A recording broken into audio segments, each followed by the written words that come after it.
I-Team has found the missing money that could plug the entire hole in Hamilton County's budget, $6 million. But the savings would come at your expense.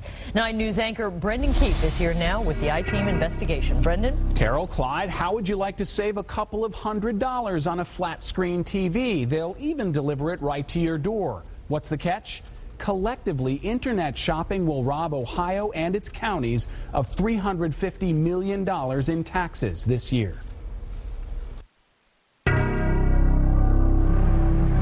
Welcome to the land of the free, tax-free. Once your Amazon.com purchase crosses the Ohio River from Kentucky, the sales tax disappears from the bill. It's as if Cincinnati's 6.5% tax doesn't even exist. Hamilton County alone is probably losing $5 to $6 million. Richard Levin is Ohio's tax commissioner. He says internet purchases from out of state save the customer dollars, but cost Ohio millions. $350 million of state and local sales tax or sales and use tax that is due in Ohio and not collected, not paid. $350 million. For the customer, it's simple math. Why buy from a local store when Amazon.com is essentially a massive duty-free shop? Delete the tax and they'll return. It all started with tax-free books, but now Amazon.com sells big-ticket items as well. Televisions, computers, almost anything you can buy in a bricks-and-mortar store, you can now buy through Amazon. These two Apple laptops are identical, not so fast. They are exactly the same except for the price. Yours cost $270 more than mine because you bought yours online directly from Apple. Well, it's true. I paid full list price, and Apple had to collect sales tax from me and add it to the bill because they have a store here.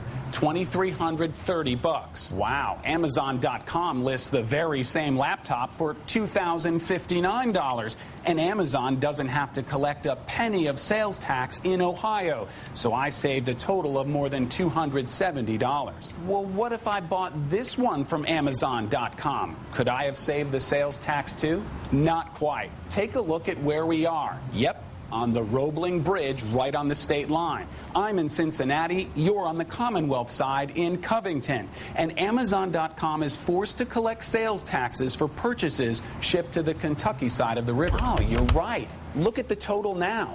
The very same laptop from the very same online retailer costs $2,183 in Kentucky. That's $123 more, even with the lower list price on Amazon versus Apple. But why the big difference on this side of the river?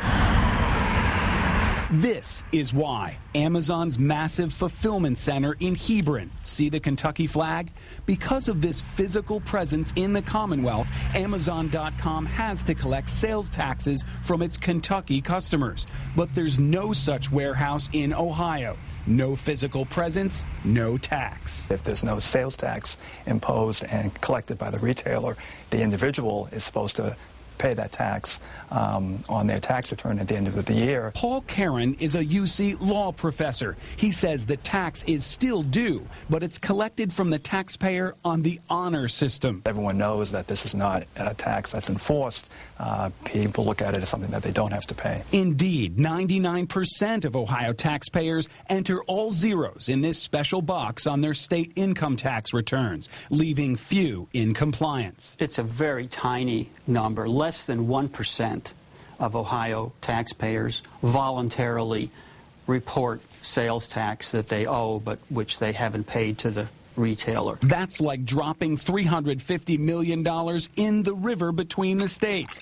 $80 million of that would go to Ohio counties, just as local governments are fighting to keep their heads above water. So why wouldn't the state legislature here in Columbus simply pass a law forcing Amazon and other online retailers to collect sales tax? The reason is the federal government says the states cannot do so. The Supreme Court ruled that state legislatures cannot force retailers without a physical presence in their states to collect sales tax from their customers. But that doesn't mean some states haven't tried. but your mom and pop bookstore can't compete because they've got to collect sales tax. The California legislature recently debated a so-called Amazon tax. New York and Colorado actually passed new laws connecting the dots to Amazon through websites that promote it, essentially affiliates owned by individuals who live in those states.